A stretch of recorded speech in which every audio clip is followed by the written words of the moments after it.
Hi class. So today we're going to go over the independent t-test, and I am starting from slide number 17, the slide that says independent sample example. So we have this study where they think there's a relationship between what shows 5-year-old children watched and their future performance in high school. So Anderson et al. Has a report where high school students who regularly watched Sesame Street as children had better grades in high school than their peers who had not watched Sesame Street. So what they want to do is they want a sample of 20 students. They survey the students' parents to see if they were watching what TV shows they're watching as 5-year-olds. So based on the results, they split a sample into 10 students who have a history of watching Sesame Street and 10 students who don't.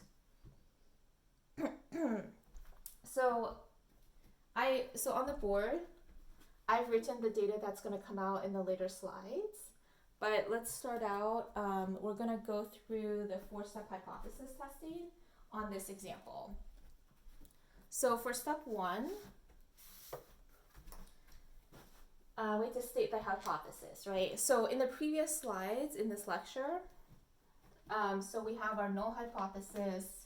So this is step 1. We have our null hypothesis, and that always means that we think there's going to be no difference, right? So our null hypothesis is always the population mean of one group. The difference between the population mean of the second group is going to be 0. So pretty much all that's saying is the population mean for this group will equal the population mean of the second group. Let me just write that out. That's what that means, but we write the null hypothesis as this way, right? But essentially all it's saying is, because if you subtract one number from the same number, it's going to equal 0. So all we're saying is the difference between those means, those population means, are going to be the same. Our null hypothesis is that when you subtract the difference between the population means, it will not equal 0. So this is a two-tailed test, right? So if we're going to make this directional, we would say that the difference would be in one direction or the other. So in the problem, I say the alpha level is 0.01. Okay, so then we have to figure out the critical t-statistic. So we do that by using degrees of freedom, right? So we're going to use the same exact table that we use for introduction to t-test. So I'll repost this in the module. So first, what I have to do is figure out degrees of freedom. So I wrote down already, so there's 2 samples. One has a population of 10, or sample of 10, and the other one has a sample size of 10. So degrees of freedom is the same formula for independent t-tests. So for the first population, the degrees of freedom is 10 minus 1. For the second population, it's 10 minus 2. And so degrees of freedom, as I defined in the previous lecture, are the number of how much the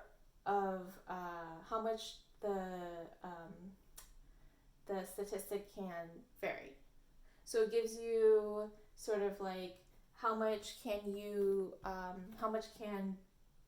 because we're given the mean, how much can all these variables vary by.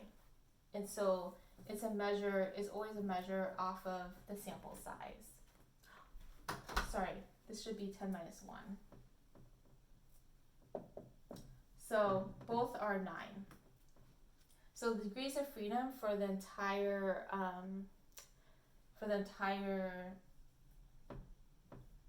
problem is degrees of freedom for 1 plus degrees of freedom of 2. And that would be 9 plus 9, which is 18. So now we have to go into our table. So we know that we're looking, and so if you remember, we have a two-tailed part, so the right 3 columns. So I'm going to go to the two-tailed part and then go down to the appropriate degrees of freedom. Okay. And I know the alpha level is 0.01. So where I'm going is the rightmost column to 0.01. I'm looking at my degrees of freedom, which I got, which was 18. And I'm seeing what number is there. So I get a critical T of 2.879.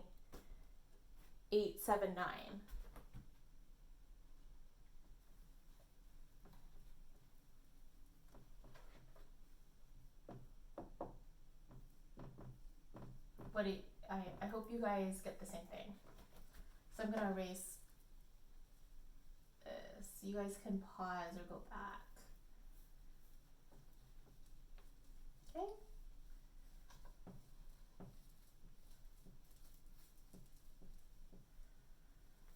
Okay. So let me check my.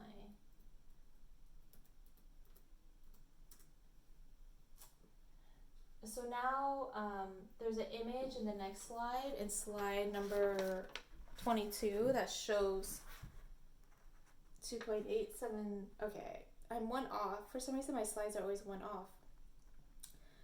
But that's what I see in this table. So some tables are slightly different, but pretty much if you round to the 100th place, it should be fine. Okay, so then step 3, I give all the data. So you can see in that slide, that's what I wrote down here. For the first population or sample, n is 10, the mean is 93, sum of squares is 200. For the second population, n is 10, the mean is 85, and the sum of squares is 160. So the first step is, and I wrote down the equations already, is to find the pooled variance. So this is how this is going to go. I wrote down each of the equations. So this is pooled variance. SP2 is pooled variance.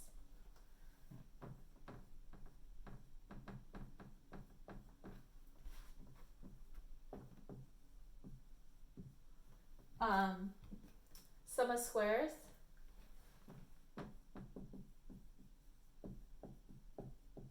So that's pretty much just how much each sample deviates from the mean of that sample. So how much each point deviates from the sample. So in that slide, they have, so like I'm looking at the previous slide, slide 23, they have 86, and if you do 86 minus 93, which is the sample mean, then you get one number for the sum of squares. And then you have to add up all those sum of squares. You have to subtract it, then square it. But we don't need to know about that. I'm just going to always give you the sum of squares. I don't want you to go through the data and calculate sum of squares.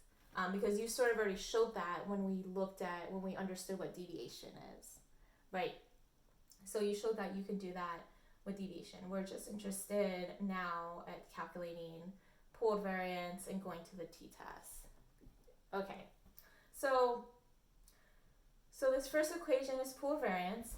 Then you use pooled variance in your standard error. So this should be the standard error of the two samples. So we're gonna put pooled variance in here, right? So there's two pooled variance. This is the same thing. Then we're gonna calculate the t-test. This is actually gonna go to 0, but it looks exactly the same as when we did intro to t-test.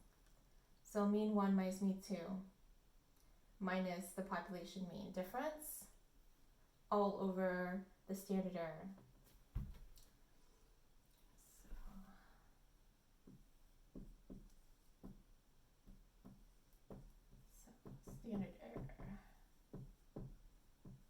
Okay, so let's start with pooled variance. I wrote down the equation from the previous slides. So I had to put up sum of squares 1 plus sum of squares 2. So that's 200 plus 160 all over degrees of freedom 1. Oh, I erased it. But we calculated before in the previous slide, it's 9 and 9. So 9 plus 9.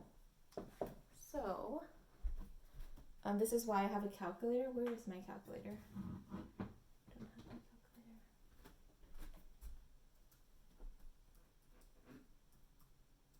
So what I get is I get 360 over 18.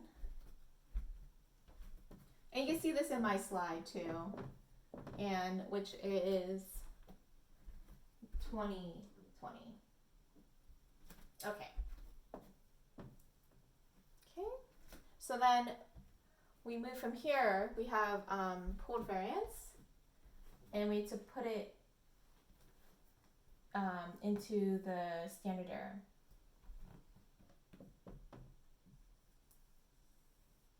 So it's the same for both, 20, and then n, the population, the sample size, which is 10, plus 20 over 10. And so I think students always get confused with this because over here we're just adding across. So this whole numerator, this whole top part, you just add and then you add the second part. But here, they're two separate divisions. So you have to do 20 divided by 10 and 20 divided by 10, right? Because there's a plus sign in between. These are its own little entities. Okay, so I'm going to do 2 plus 2 square root, and it's the square root of 20 divided by 10 plus 20 divided by 10, which is 4, the square root of 4, which is 2. So our standard error is 2. Then we can go calculate the t statistic. So sample 1 mean, which is 93, minus 85, which is the second mean. We hypothesized that, and I erased it, the null hypothesis. Remember our null hypothesis? Let me erase all this. So our null hypothesis was that the difference between the two population means would equal 0. So we would use 0 here. And for this class, it will always be like that. Then our standard error, which we calculated to be 2. Okay? So, 93 minus 85 is 8 over 2, which is 4. So I get my t statistic for this example for looking at the difference between kids who watched Sesame Street as children and then their grades in high school. So these are their grades in high school, right? I should have gone through the problem a little better, but what we find then is that we reject the null hypothesis, right? Because we compare what we calculate for the t-test and the critical t. The critical t originally that we found was 2.879. So if it was above, it's actually plus or minus. So if it was above 2.879 or below negative 2.879, we would have rejected it. That's what showed in that next slide. And so we would reject the null hypothesis and conclude that there is a significant difference between high school grades for students who watch Sesame Street and students who do not. So what we find is students who watch Sesame Street had significantly higher grades than those who did not watch Sesame Street. In slide 29, I go through the assumptions of independent measures test, and it's very similar to the t-test. So the first is observation within each sample must be independent. That's going to be true of every single statistical test that we do. So the two populations, so because remember, we're doing an independent t-test, we're collecting data from two separate populations. They must be normal, so normally distributed, right? So have that bell-shaped curve. And then the two populations must have equal variances, which is called homogeneity of variance. And all that means is that their variance among the samples are similar. That's all that means. We won't need to calculate that, but I want you guys to know, to understand the assumption. So again, it's each observation must be independent. Both of the populations, right? Because we're comparing two different populations, they both have to be normal. And because we're comparing two different populations and we're using variance as a measure, they have to have equal variances. Okay? The next slide, I have slide 30. I have the equations all written out. And then I also have when I was teaching in person, I would do a review of the t-statistic, like right after I did my independent t-test statistic.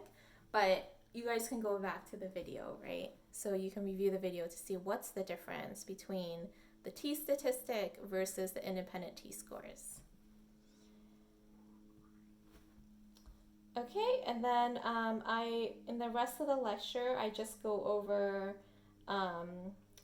what we're going to do later is what SPSS output looks like for independent measures t-test. And then I have a summary for just like what I expected that you guys learned in this lecture.